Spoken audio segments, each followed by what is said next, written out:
Yeah, I wanted to invite you over because I thought it would be a really interesting episode as I'm kicking off this podcast to talk about. Remember that one time that I worked for the world's largest strip club? I do remember.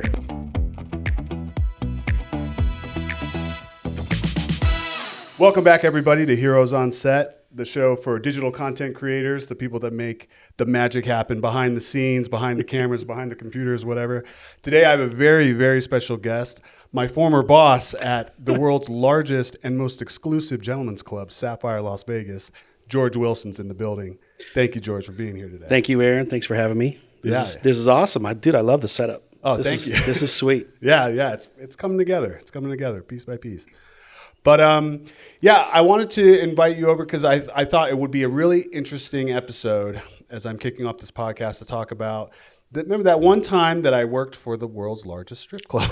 I do remember. So yeah, I mean, before getting into that, maybe you could. I want to give you an opportunity to kind of get your origin story. Sure. Heroes is our theme, and kind of what before we met. Like, how did you get to Sapphire? How long had you been there? What were you doing around there? Well, I wasn't born in Vegas, but I was raised in Vegas. Mm-hmm. I've been here full time since '94, but off and on between here and Portland, Oregon as a kid. I knew I always wanted to work on a computer. Mm-hmm. And I knew that from working on a computer my freshman year of college. It was the first time I had been around computers that wasn't like an Apple II. Okay. I think in the 7th grade we had a whole computer lab of like Apple IIs, and I think you could play Oregon Trail, which I'm probably dating myself, but That's fine. But when I got to college and we started writing papers, there was a small computer lab, and it was the first time I ever used a search engine. And it was Yahoo. Now, nobody uses it. Everybody uses Google. I remember Yahoo. Right. But that's literally the first email address I ever signed up for and still use it today. Mostly for fantasy football, but that's a whole nother story. And just touching the computer, searching, being able to just do things I've never seen before. I knew I wanted to be somewhere around a computer for a living. And that rolled into, I always liked art. I always liked to draw. And a friend of mine, Chuck, he started on computers before I did. I mean, he was already into Photoshop and everything. And, Adobe don't come after me, but I think I got my first version of Adobe 1 from him and started playing with it, and then got involved in Photoshop and really started in the industry from a designer standpoint. I always did just graphic design, started dabbling in web when that got more popular. And then, it snowballed into internet marketing. And then, back then it was really rare for a graphic designer to be able to create artwork, but then also turn that artwork into a website. Normally back then you had and again, it's not coding, but you had a web developer and then you had like a graphic designer. Sure. And it was kind of a way to merge both of those. So I could take a concept that we created with a client and then turn that into a website that did everything that they needed it to do. And, I took my first .com job was a place I hear called Hello Network. I was an online operator. Okay. I got teased a lot because I wore a button-up shirt with a tie, but short sleeve. So it looked like I sold shoes at a department store or something. Like I always think Al Bundy. I always think of Al Bundy when I had this. But someone in the company said that we needed to wear ties as online operators. But I didn't care what job it was. I just wanted to work on a computer. Right on. And at that company, operator turned into inside sales, turned into I was creating my own marketing materials to sell to clients that we were getting in, and it just went from there. Wow. So it's pretty cool. Yeah. And then as far as so when I came in and when I met you as the marketing director at Sapphire, you took all those skills, all those lessons, and just applied it to the advertising for the club, or how did that evolve? The way I got involved with Sapphire kind of stems from the second .com I worked for. It was a brand new startup. They thought they were going to be a competitor to Vegas.com. Okay. And Vegas.com's budget was somewhere around $10 million a year, and we had nowhere near that. We ended up. I was the first employee. The principal or the president of the company was kind of, he started it, and then he hired me first. Him and I kind of got things rolling, and then we found a couple of guys that were in the nightlife business, and they introduced us to bottle service. I'm talking like 2003. Oh wow. Okay. And I didn't know what it was. I've never, like, at that point I had never gone to nightclubs or anything. And I was like, people pay $400 for a bottle, and this is again 2003. Sure. $400 for a bottle of Grey Goose to go drink with friends when I can get it at the store for like $30 or $35 at the time. And sure enough, they were doing it like crazy. And we repositioned the website. But my point being is we worked together to build this online capture method. So at that time, it was just capture forms. It wasn't e-commerce yet. People weren't spending the kind of money we were selling. We were selling packages for, custom packages for anywhere from $1,500 to $10,000 for, multiple bottle services at different nightclubs and dinner services and all this stuff. So super VIP. We were a nightlife hosting company, and back then there was maybe 2 or 3 that were legitimate, not like gunslingers that just had a really good book of clients that took them to different nightclubs. Sure. We were kind of a corporate front for that. I see. And I took the system that I learned there and adapted it to a couple other nightclub companies in town. And then I got a call from Scores. They said, "Hey, we're looking to get a new website. Could you bid on the site?" And I said, "Yeah, I'd love to." I went in, I met with them, bid on the site, and they loved it. They loved my ideas and everything. And then that turned into a job offer. And then, about 2 weeks later, I was working at Scores. So wow. It was cool. They ended up selling. And then the day they sold, I got a call from Sapphire. And I've been working there ever since. Wow. But I took that system that we developed at Vegas Hotspots, from Hotspots to Pure to Scores to Sapphire. And it works. It just works. Yeah, well, that's what I was pretty blown away when I came in at Sapphire at just like how you had set everything up, like how sophisticated it really was. Like, from the, like you said, capturing leads, the graphic designs, the photography, and then, I guess I came in as the house videographer to kind of help, boost up that sort of division of what you guys were doing. We saw a trend, and it's not like we invented it or anything, but definitely everything for content was going to video. Everything was going to video. Even when you started scrolling through Instagram, and then this was before TikTok, everybody was posting more video clips. And I just said, you know what, we need a video person. Between me, Renard, and Chuck, I think we had the photos down. But Chuck's a phenomenal video guy. Don't get me wrong. A beast, but he was awesome. He was busy with a lot of the graphic stuff. So sure. I needed someone that had that vision for, putting some of these ideas we had on, not on film, but you know what I mean? Yeah. Like recording this stuff. And then one of the things I've told a lot of people is your gift is editing. Like you really know how to edit content that we've shot. So. And then just all we need to do then is just the 4 of us sit here and brainstorm. Yeah. Okay, well, we want to do server spotlight. And, I remember that was one of our first That's where projects. It like started. Yeah. And, it was a lot of fun. I mean, it was a little hard for the server staff to kind of adjust to it, especially the bartenders who weren't used to being on. There's some persuasion involved to get them to participate, I remember. But, I mean, when you look at some of that footage, even when you look at it now, I mean, the quality of it was unbelievable. Yeah. It looked really and good. It wasn't like, anything too crazy. It was just like, hey, let's get one of our, our bartenders to just make some drinks. Yeah. And then just kind of give people a peek of what, their experience could be like, getting actually served a drink by one of these beautiful bartenders. It really was. It was just kind of it was a concept that we, again, everything's about team. And we just, how about we try this? How about we try this? And then, I mean, it's, for a gentleman's club in Vegas, we had a 4-camera shoot with a bunch of lighting and all these different concepts for everything we were doing.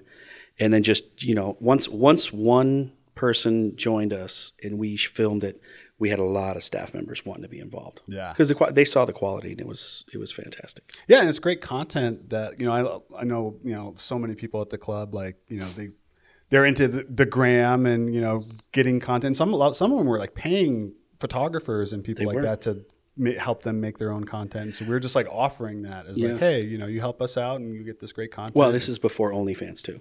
That's true. That was a big, that was a big seismic shift. Yeah, no, I don't, that wasn't, there's been, obviously there's been,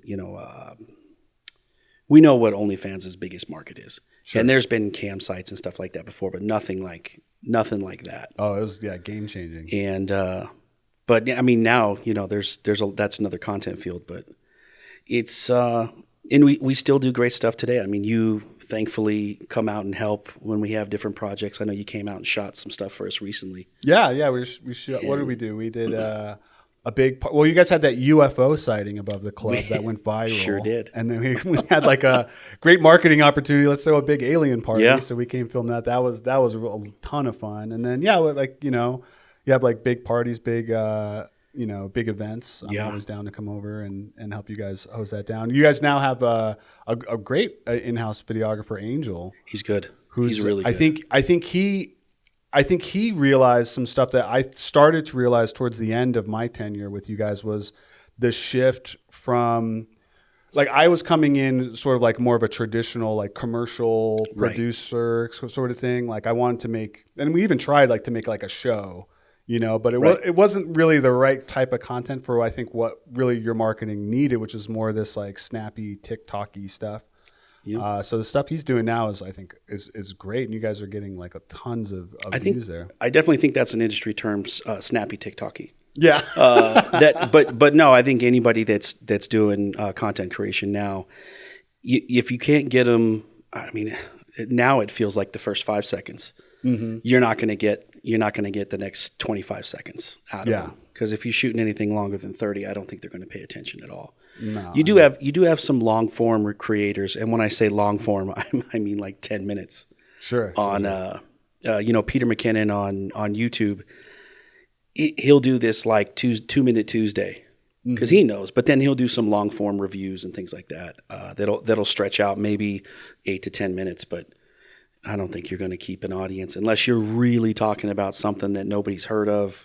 Yeah, or you're a big name or somebody that already kind of has a rabid following base. Like the phenomenon I notice is like you need that quick hitting, attention grabbing content as the hook, to just capture that attention, and then from there, you have an audience that's more willing to like hear longer stories or longer pieces of content potentially. Yeah.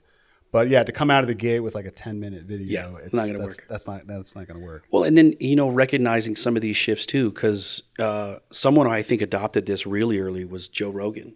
Yeah, we talk about long form. You're talking about 3-hour shows. Yeah, it better be a really, really amazing guest. Like Elon, people will sit through 3 hours of Elon, but there's some guests on there I've never even heard of them. But what I noticed that Rogan started doing, and I don't know if he was the first or one of the early ones, but micro content, taking these little 30-second, 10-second clips, and then throwing them up on Instagram and TikTok and everything else. Mm-hmm. I mean, he must have a production team of I can't imagine how many people. Just sitting there taking a 3-hour show because I think he's doing it daily. Yeah, I think so. And just chopping. Like a couple of people are on a show, maybe they cut it in hour segments, and they're like, give me as much content as you can out of one show. Yeah, which is brilliant because then you can really, then you can play with the SEO of like what they're talking about in that particular clip, and it's like that's starting little rabbit holes. Like people watch. I always, whenever he has Neil deGrasse Tyson on, I always watch. Yeah. I love that dude. And that's how I kind of got into Rogan was watching those little micro clips and be like, I want to hear more of this interview. Exactly. And then it's like I'll sit through 6 hours. And again, he was the first one that I saw doing it. And I think the concepts that came out from Reels and Shorts and TikTok now, You know, at least the first ones, you know, I don't know if maybe Stories was the first one to kind of do that. And then TikTok came out. And then once TikTok came out, you know, then now you've got Reels, Shorts, and TikTok. I don't even know what the next one is. Yeah, it's a whole. I mean, just seeing how much things have changed just over the past 3 years has been crazy. You know, it's like such an interesting time that we're in.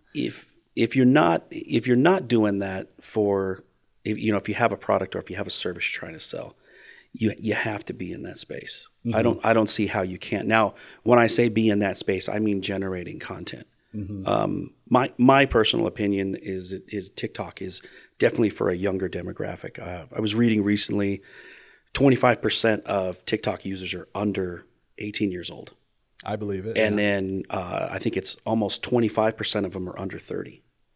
So depending on where you're or sorry, it was almost 50. Something like it was crazy. It was a crazy number under 30 years old. And depending on what your target demo is, maybe that's not the place you want to be. I mean, for us, I know our market is, I hate to say it, but it's still Facebook. It's still Instagram. Like Meta has that 30 to 55 demo that has money to come to Vegas and has some discretionary income to like have, you know, go on vacation, have fun. And who doesn't love coming to Vegas?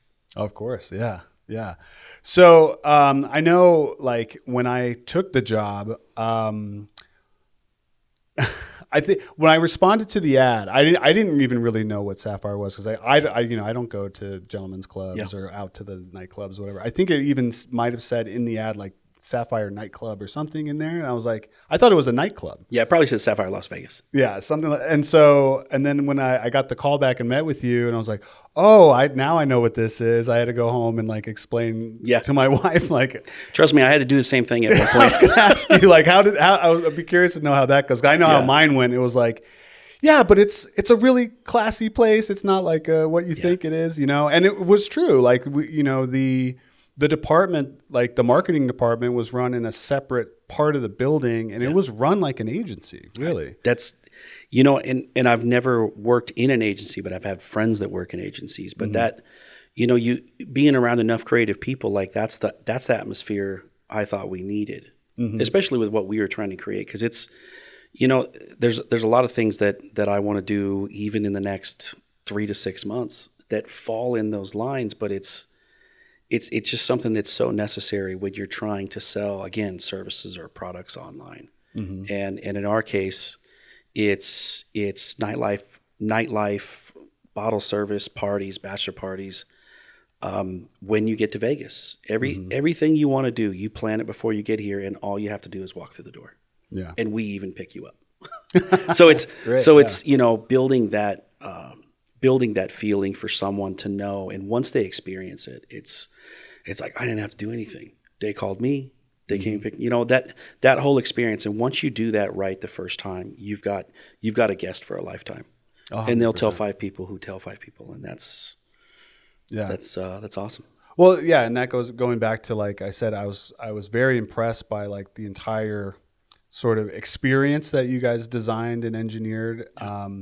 And like where I was making the videos, that's just sort of like starts people on that thing, but like capturing their information, setting them up with the rides, like you said, calling them back, like this whole infrastructure built around like bringing the people in. Yeah.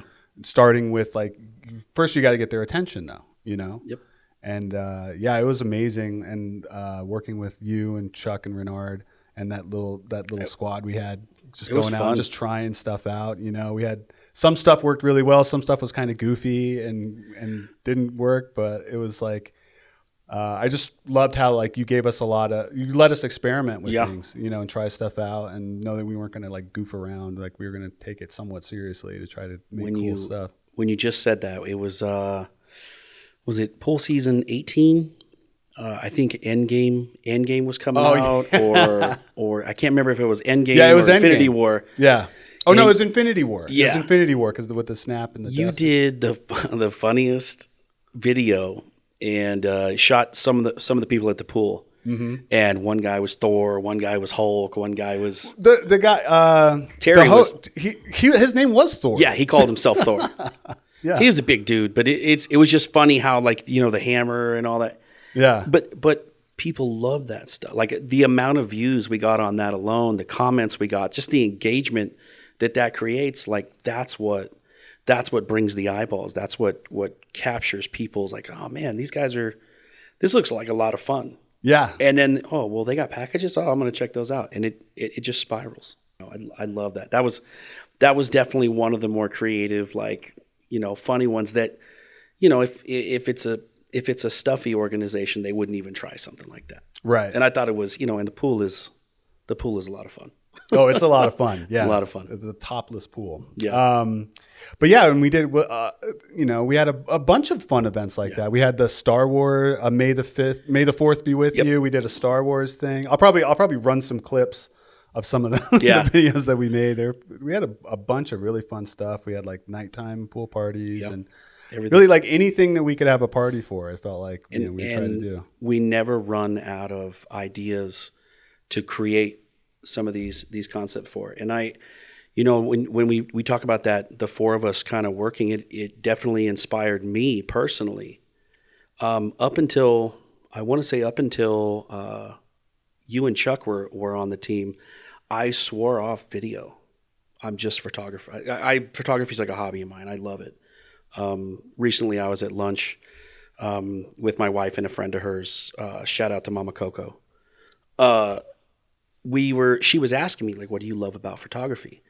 And I try to say this in the nicest way, but when I see the emotion on somebody's face when they see photos from a shoot that I did, whether it's their grandmother or their child, I really like family photography, portrait photos, stuff like that.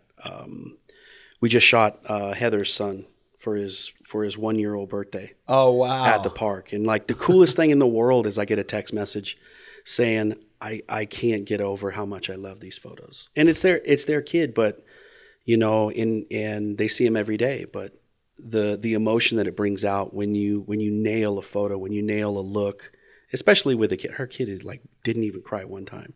Oh wow. He was a natural. Some of the smiles and the looks and everything, it was easy. It's just like framing him up. That's rare. I've done filmed a lot of children, and we film a lot of animals here because we deal with like pet care products and stuff like that, and it's a nightmare. That's got to be tough. It's tough because you can't really direct them. You just have to like.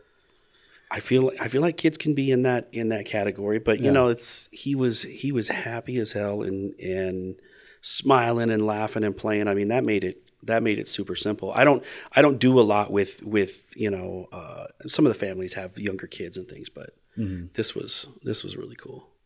Yeah, it's kind of like a superpower, being able to like capture those moments, tell stories, through photos and videos and stuff like that. That's what I love about it. But I know you feel like what you're saying, that feeling of like when you share that end product with your client. If I can see just a hint of a tear, I got you. Yeah. I did something right. So it's awesome. But no, you guys inspired me to start playing around with video, and then these phones we all have now, I mean, they're ridiculous the way they shoot. And then I moved my entire workflow, even videos. Photography and video. I use Lumafusion on the iPad. I use Lightroom on the iPad. I don't even use Lightroom Classic anymore. It's just, oh my gosh, they've done such a good job with that, what they used to call mobile. Now it's just Lightroom, and it's good. I still have to use Photoshop for some some editing pieces, but color correction, all those pieces, like Lightroom's become very powerful. So you were another early adopter with the video editing on your iPad. I was blown away, but I'm like, I don't even know if I can wrap my head around that, like being able to edit on an iPad. But now I'm starting to get into it, and I see just how easy it is. And it's like it's a different way of. It's kind of a different mindset, but it's certainly is a lot more comfortable just chilling and leaning back on the iPad, and for especially for simpler things, like. And again, everything I'm doing is all for social media. So if I was doing like you were talking about the Netflix, like I'm not shooting anything that needs to be the quality of Netflix. Everything I'm doing is going to be a reel or a short or, some kind of thing on YouTube. So it doesn't need to be the highest resolution. But the podcast I do with Coffee McGregor, I edit that entire show on Lumafusion. Oh my gosh. And it's literally just, we normally go about an hour, and I pop it in there. I just copy it, cut down for micro content, export, copy it again, cut it down. And I can take an hour show and bang out 10 clips, 10, maybe 10-second, 15-second clips for social. Wow. And it's the workflow is just, it's not, Lumafusion is not paying me. I paid for the ad. It's a good endorsement, man. Shoe Chuck's been hitting me up about working with DaVinci, and they just came out with an iPad app. Really? I downloaded it, but I haven't used it yet. Oh, wow. I didn't even know that. For the Lumafusion fans out there, if you comment on this video and know, because I don't know how to do it, but there's no way to put an adjustment layer in Lumafusion. So one thing I always forget to do is color grade before I start chopping up the clips. Ah, okay. And maybe there's a way to apply a LUT to all of the chopped up clips, but I haven't found it. I see. So you have to, once you do figure out your color correction, you have to copy it, and then every single cut you have to paste it. Oh, yeah. And that just drives me nuts. So there should be a way to just pop an adjustment layer in Premiere and knock it out. And I haven't found it. If there is, please let someone know. Yeah, drop it in the comments if anybody knows. But that's interesting because I'm spotting kind of like a trend. So it's like for the digital marketing, photography, and for video, like you weren't formally trained on these things. I'm guessing you kind of picked it all up yourself. How did I watched you guys? I'm not kidding. I watched. And I don't like to sit over people's shoulder because I always hated that as a designer. Sure. But just kind of, I would ask you guys questions like speed ramping. I learned from watching you guys. I didn't know how to speed ramp something, but I knew it looked cool. Yeah. It looks awesome. Everybody seems to really love the jump cut look, especially on social. Not getting too crazy with the scrolls and all the different transitions, but just the real easy stuff. And then just kind of developing a style that I like.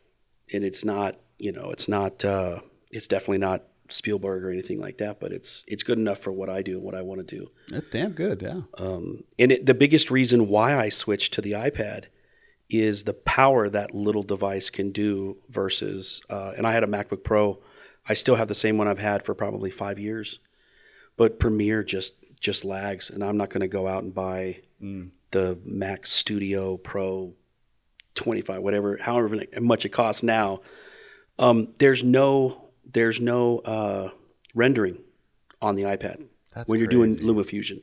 You apply your LUTs, you apply your transitions, you do all your things, and you can sit there and watch back in real time and not have to render a section out just so you can watch it back. You don't have to edit in a quarter or a third or whatever to try and have it keep up. I hated that part about using Premiere. Yeah, I mean, we're over here using proxy files switching them back and forth just because it just jitters after 5 seconds. I'm telling you, I don't know how they do it. I don't know if because it's all on the same board and there isn't individual components like, sticks of RAM or a separate graphics card. I don't know how they make it happen, but editing video in that app on the iPad is crazy fast. Well, you definitely didn't learn that from me or any of us. It's YouTube. Oh yeah. there's a YouTube creator out there called Henny the Business. Henny the Business. Okay. He does music, a lot of music editing, but he also does kind of how to things. And I saw him do a review on Lumafusion, and I'm like, and he was talking about how fast it was to scroll through your content, even clips you're about to import, and just playing those back. I mean, it was just seamless. And I'm like, I got to try this. I got to get this app. I got to try it. How do you get the footage into the iPad?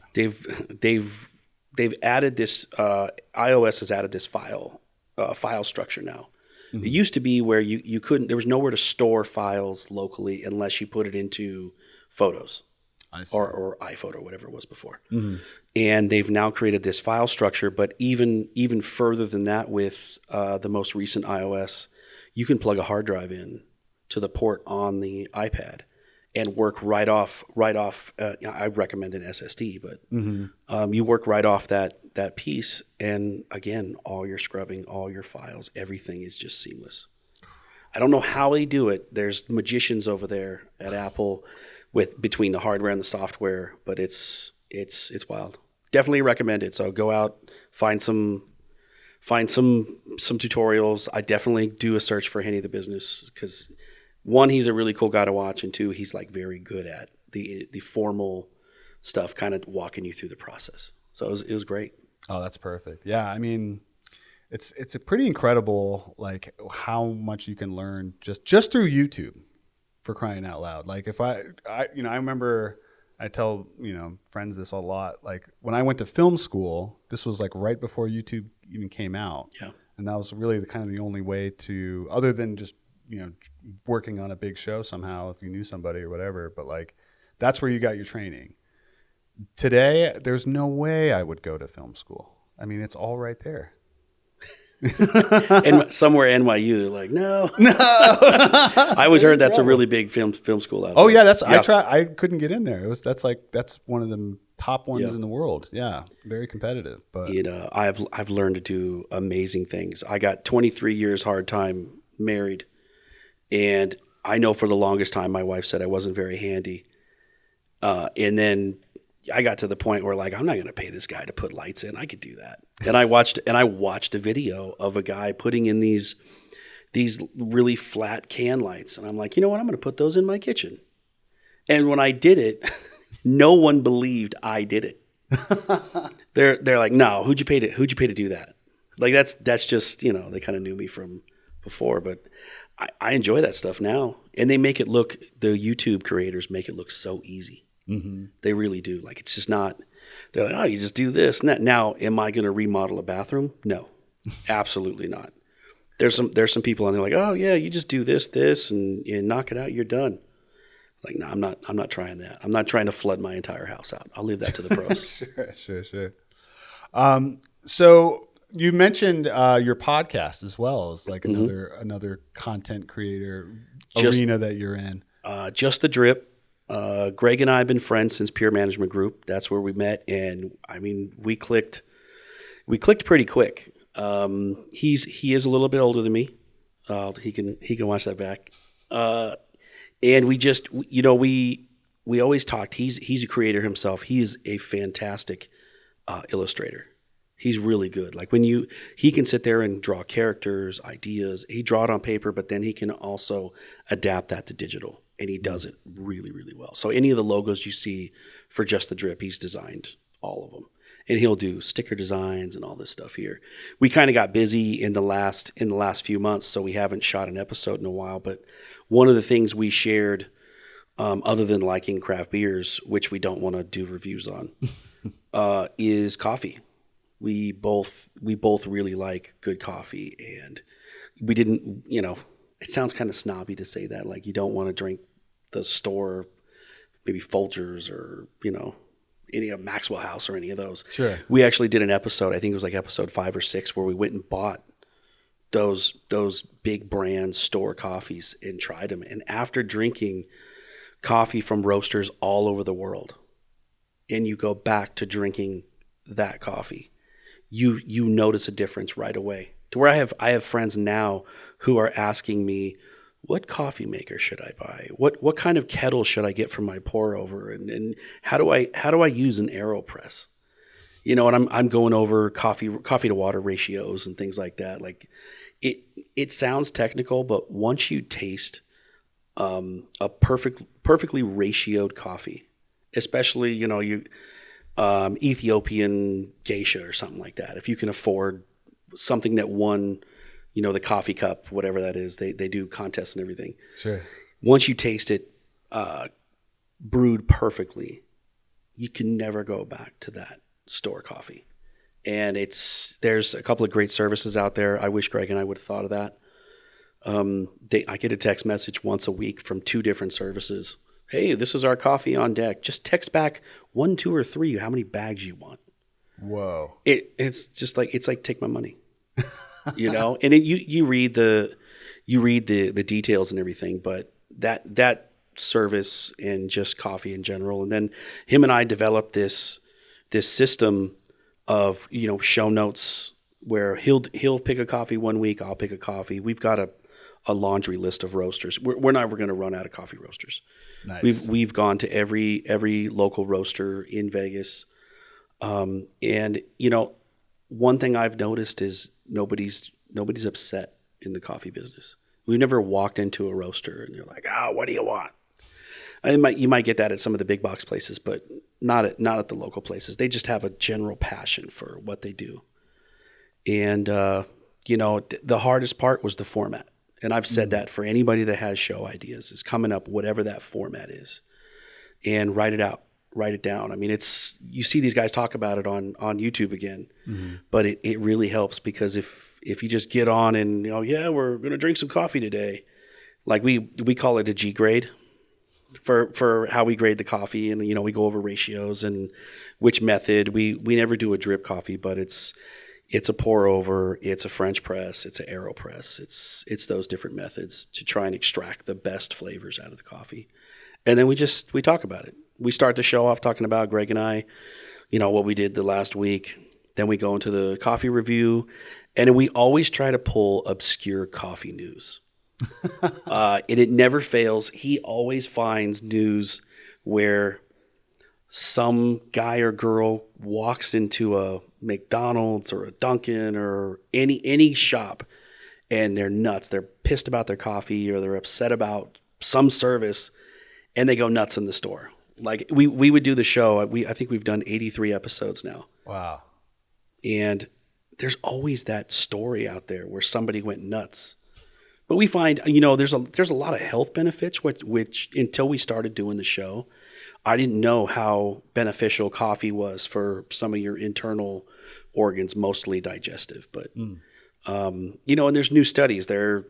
For a year, it'll come out that, coffee's really good for your colon and your heart health. And then it'll, the year after that, it'll be like, well, you want to limit how much coffee you're doing. It's weird how trends change, but that's the show. And it's funny because now both Greg and I get text messages and phone calls from our friends.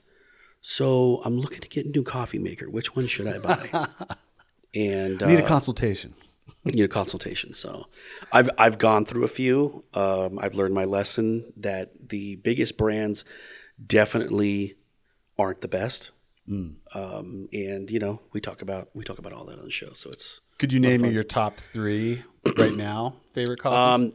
If you definitely have to get it, 3 top coffees. Yeah, or that one's tough. I mean, just to try and pick one out of. There's a spot out in California, and I only remember this because it's very recent. It's called The Boy and the Bear. I think they have a few locations, and we were in. I don't know California very well. It wasn't Santa Barbara, but it's somewhere. I was out there for a family event, and my wife and kids know how much I love coffee, so we definitely go in there, and the store's laid out super cool, but the coffee's really good, and we drink only black coffee. Like when we started the show, I haven't used cream in coffee for the show in forever. If I go to a diner or at lunch today, we always have coffee after lunch. If it's their coffee, like a Denny's or something like that, I'm going to put cream in that because it's probably been sitting there for an hour. Sure. So you gotta cut it with something, and it can be pretty bitter. But no, Boy and the Bear is pretty good. I mean, locally, I think Vesta is amazing. They do a really good job. Mothership, something. If you go downtown Vegas, there's this collective of different shops. And when you drink the coffee, like I brought up Denny's or something like that, they're not going to contact Mothership or Vesta or any of those local roasters here to say, hey, I want to start buying coffee from you. But that downtown project is kind of a collective group of everybody that wants to help everybody. That's cool. So going down there, having lunch, and you get coffee after lunch, smell and taste, you're like, this is not big box store bought coffee. This is definitely roasted. And you ask the server, and they're like, oh yeah, that's Mothership. Oh, that's Vesta. Those are big ones. Mothership, I think, has 4 locations now, and they've built out some beautiful spots. So it's cool. Those 3 are pretty good though. I'll have to check them out. So going back to like, when you guys were sort of ideating like the concept for the show or like kicking it off, like how did that go? The logo stuff, like I said, I left to Greg. I mean, we definitely, I say designer, but if you have an idea and we spitball it, I could create something. Mm-hmm. Greg conceptually can like come up with a character that fits what you're trying to do. Mm-hmm. And that stuff works itself out. But coming up with the format for the show, I remember us, meeting at a coffee place. Or even before coming up with a format, like when you guys were getting together and being like, hey, I want to do a podcast. Like how did that conversation go? And then evolve into, okay, we're going to do a show about coffee and we're going to do it in this kind of format. Like what was that initial sort of conversation like? I know him and I had talked even after I had left Pure, and then we just remained friends. I mean, when I tell you I talk to him every day, I talk to him every day. We have a Slack channel. We sit there and just talk about random stuff every day. A lot of life stuff, a lot of work stuff, just everything. And I said, I want to do something. I want to create something. One of the ideas that I had probably 5 or 6 years ago, and then I saw Casey Neistat do it out in New York, is develop a place like this, where we're at now. I don't know if I can say that. Yeah, you can say Nito. So today's episode is brought to you by Nito. I walked in here and I'm like, you guys are doing it. Like this is it. And of course, it just takes somebody to fund it and an idea, but I wanted to create something like that. But in general, I just wanted to create something. I said, people are doing these podcasts. Like, Howard Stern always gave Rogan a lot of crap about, podcasts are a fad. They're, nobody's going to follow those. And now the dude's getting paid hundreds of millions of dollars to do his show. And it started as a couple of people just sitting here talking on a mic and then uploading it to iTunes. And then it grew into this massive thing. Mm-hmm. And I said, Greg, I want to create something. And we both, Greg has definitely a better radio voice for all this stuff. I mean, he could do ad reads tomorrow. I know he could. And, but talking to him and definitely 2 opinionated people. And I said, I want to create. And what do you think we could do?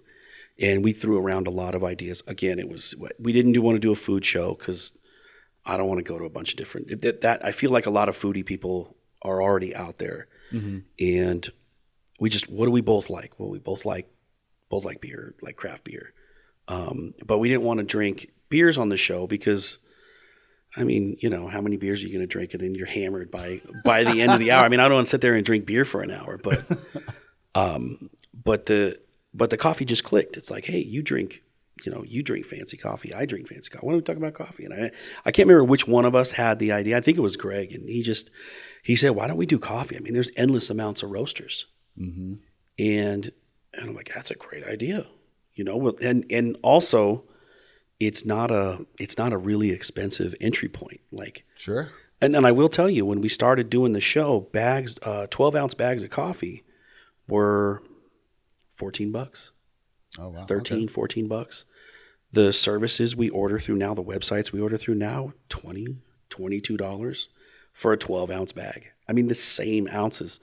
And then a lot of these companies are doing, like I'll go back to the Ethiopian geisha because they win the tasting awards like every year. But I mean, you're talking about $150 an ounce for coffee. Whoa. For perfectly roasted coffee. I've never been able to taste that coffee before, but I'm sure it's fantastic. If they're charging $150 an ounce, somebody's paying $150 an ounce. Yeah, of course. And that's kind of the way I see it. One of the biggest questions I get is, have you tasted the cat coffee? The cat coffee? The Kopi Luwak.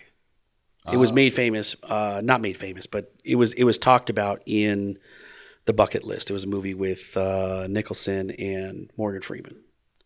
And the bad thing about that is, like I said, we do these news segments on our show, and it used to happen in the wild where these I don't know the name of the cat, but the cats would eat the cascara and the coffee, the whole berry, and then ingest it, and then they would eat a bunch of them, and then it would evacuate everything, and people would go in and get the beans. Something about the digestive process of eating that whole bean through their body, and then they just started roasting that and making coffee out of it. And it was ridiculous amounts of money for that coffee. Well, it got so popular, I think after that movie, that people were wanting to taste this coffee, and then they started, like, I'm not a PETA guy or anything like that, but it just sounds terrible. Like it used to happen. It used to happen naturally, and now you've got them in like a zoo, and they're feeding them berries. They're not going out and hunting them and then all that stuff. So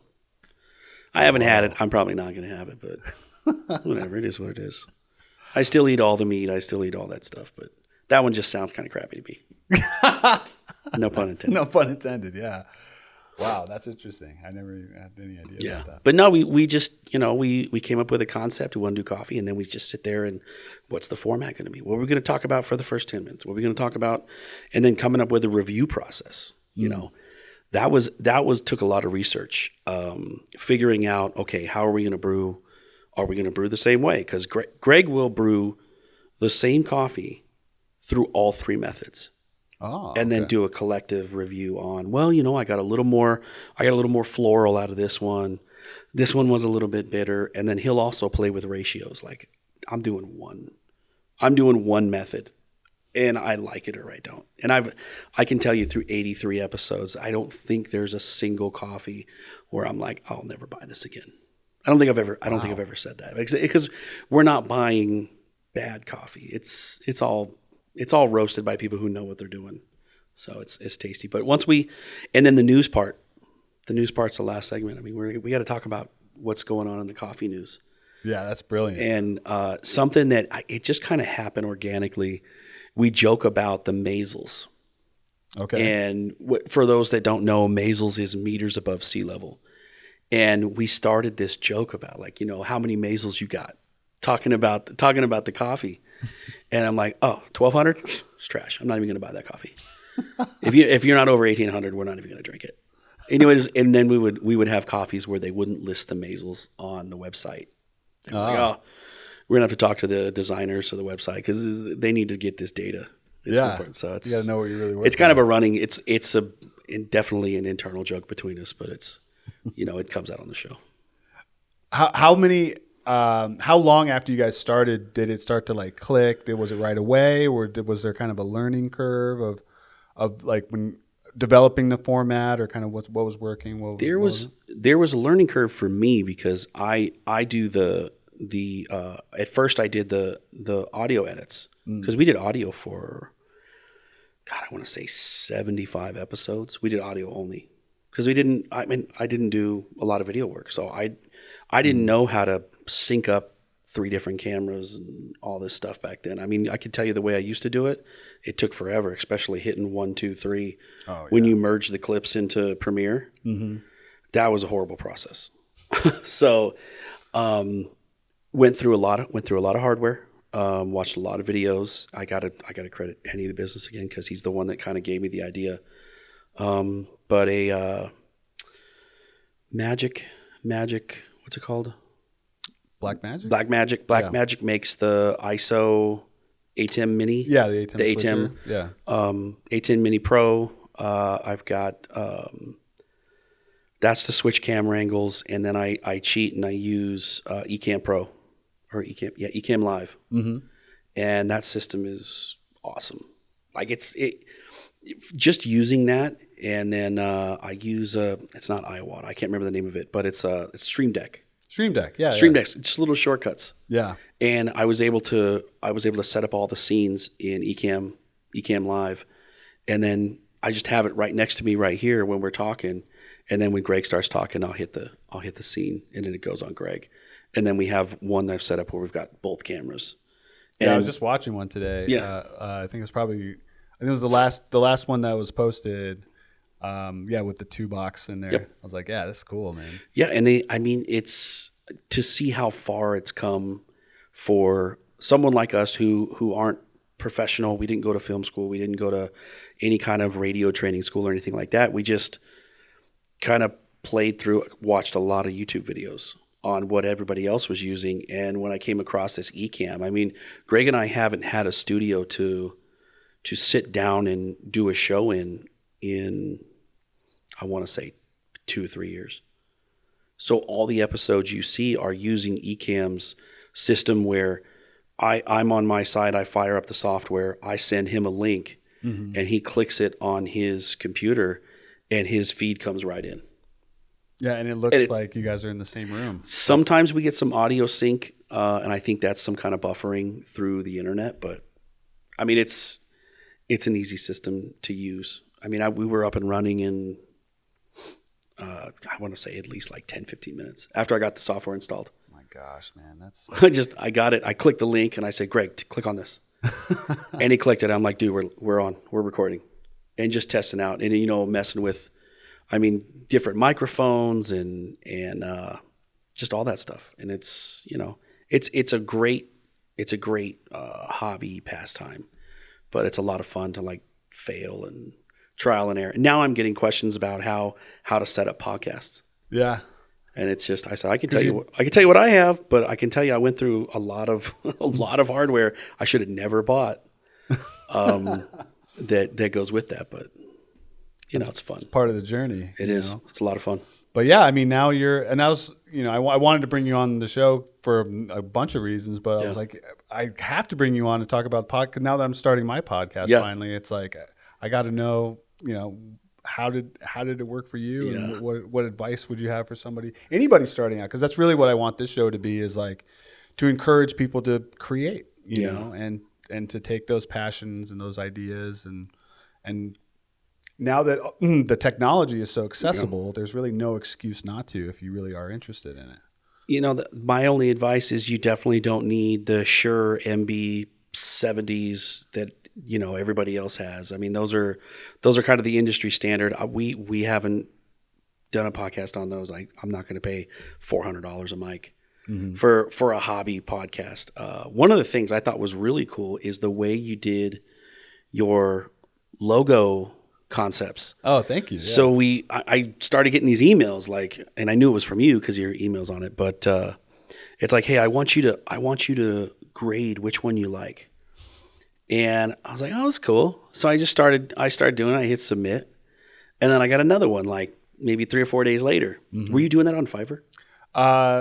So I used it's called 99 Designs. Okay. And they were bought by Vistaprint, so now they do it through Vistaprint. But we used it on an indie game that I was on the development team of like years ago. And I was like, the quality level of the work was unbelievable, and I love the sort of the contest format of it, because you could see a bunch of different styles, and you could really kind of go with what you like the most. I thought it was cool because you're crowdsourcing a logo, but whoever was doing it, like there was some close ones where I'm like, I'm 5-star in this one, but I'm 4-star in this one. But I could see it going either way. But it was just it was such a cool process to come up with a brand for the podcast. I thought it was a great idea. Yeah, you I still remember your comment. You're like, this is the one. Yeah. And you were 100% correct. This is the one. Yeah.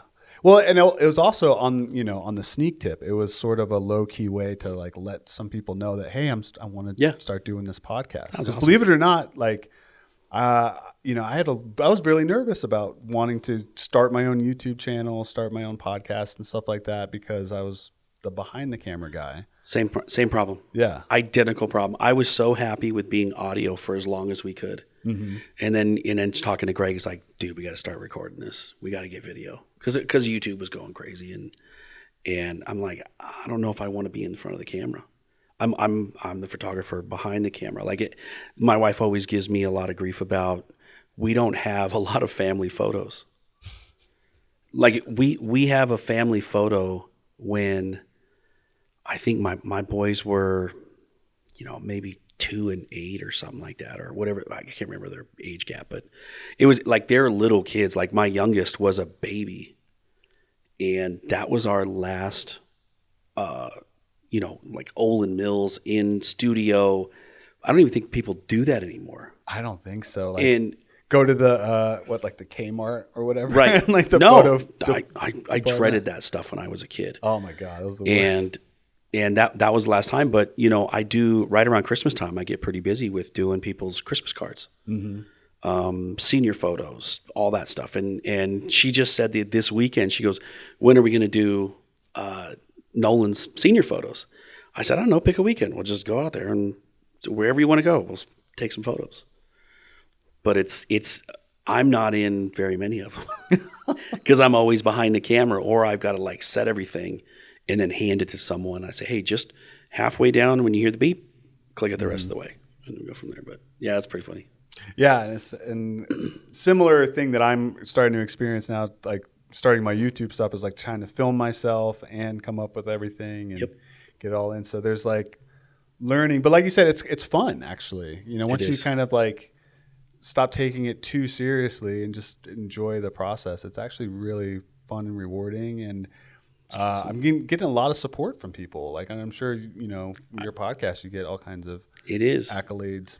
I want to say, and I always hear, of course, when people get really, really big, they always say how much they hate the comments. Don't read the comments. Like, especially when you're starting out, God, all you want is people to comment.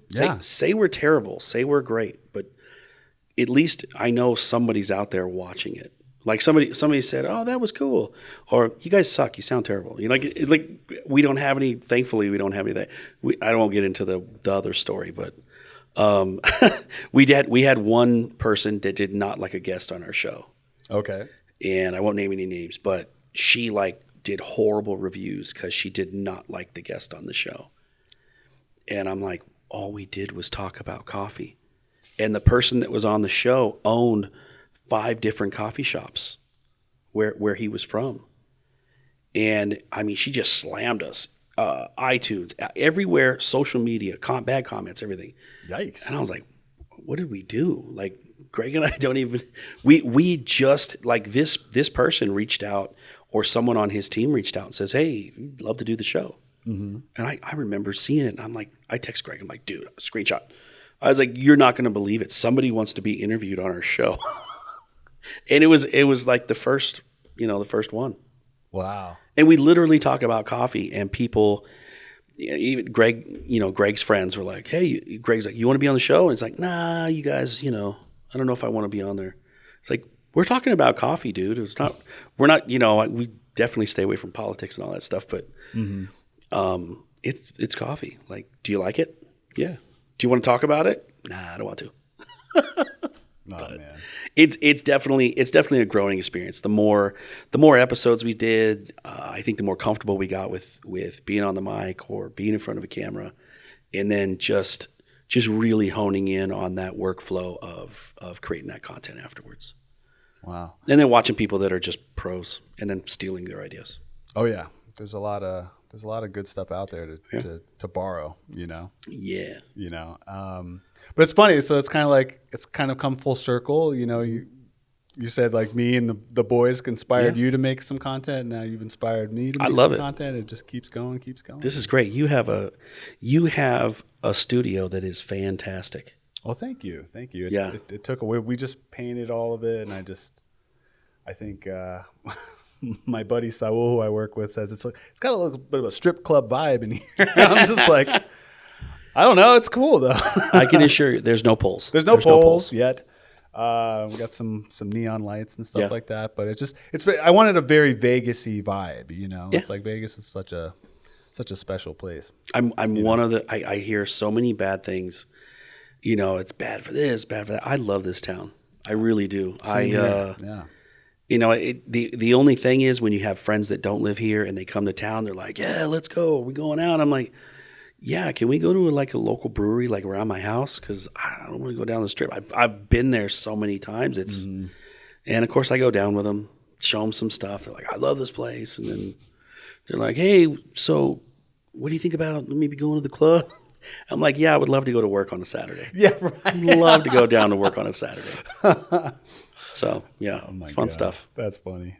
So I want to talk a little bit about like trends that you're seeing and sort of where you think the future might be going. Because I'm sure you've noticed there's a little bit of a revolution going on around this AI stuff. Yeah. Can we geek out about that for a little bit?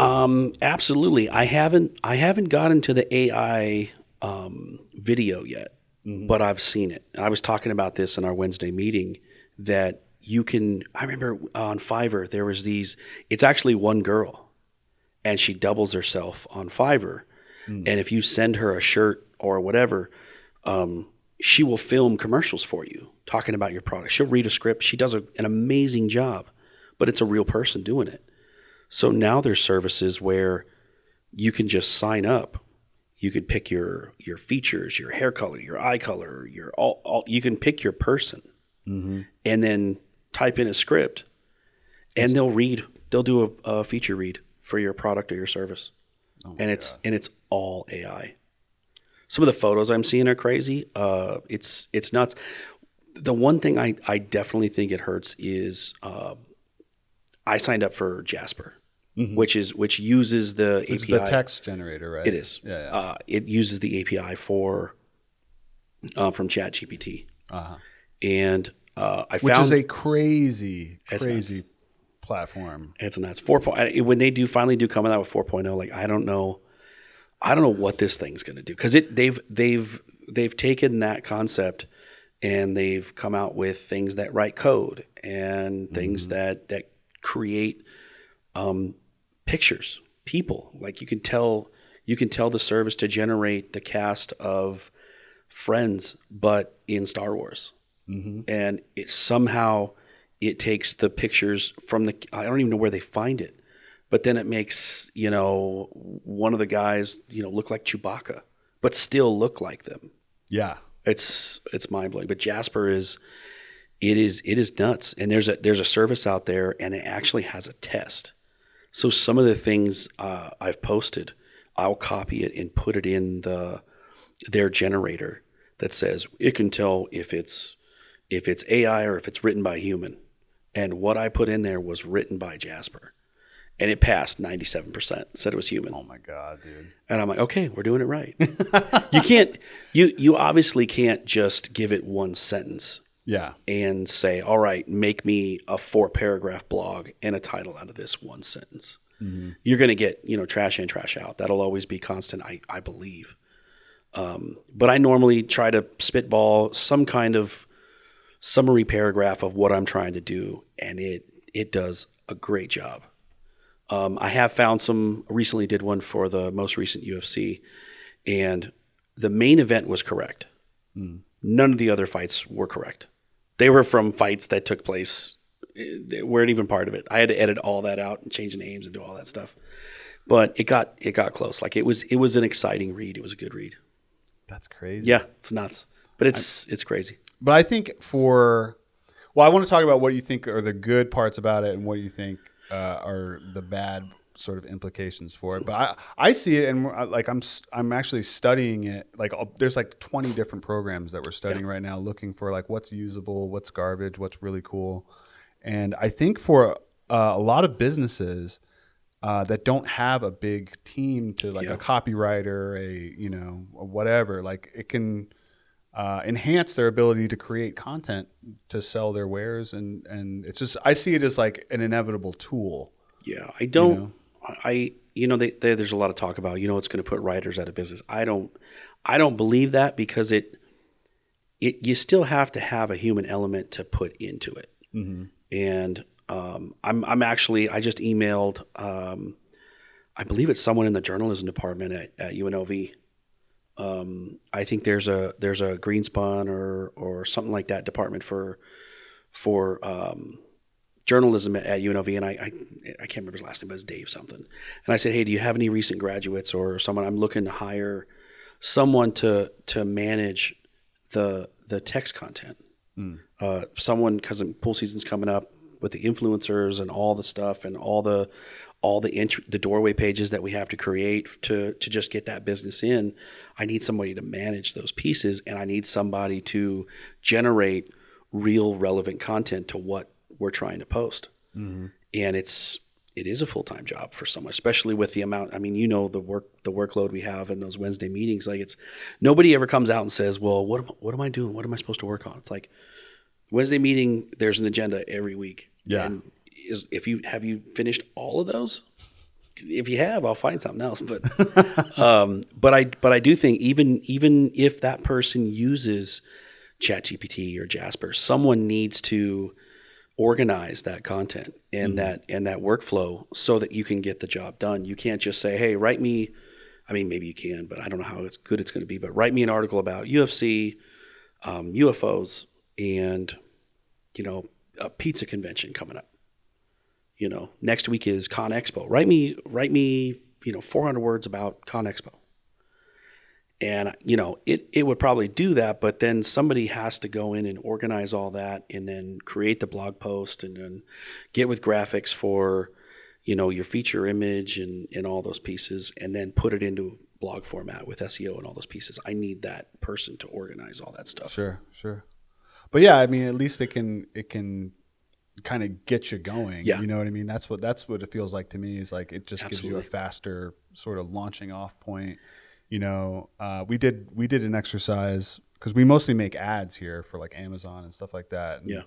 So it's like, give me 3 ideas for a children's vitamin ad, and it just spits out all this stuff, and like, okay, this one's kind of cool, this one's garbage, this one's okay, this one's like whatever, but it's like, all right, now give me 3 more. Now give me 3 more. Now give me 3 more. And it's like, okay, like it just kind of gets those gears turning faster. But Right. I agree, like you still need an editor, a sort of like human in the mix that can tell the difference between what's good and what's not. Well, the bad part is, I've never worked for a newspaper or an outlet like that, but maybe if you have 10 writers, maybe you need 5. I don't know. I don't know, but it's mind blowing what that thing can do. It is, and just knowing nuts. that's like it. You said it when I came into your office last time. You're like, because you were showing me some Jasper stuff, and you're like, "We're in the end game." We're in the end game now.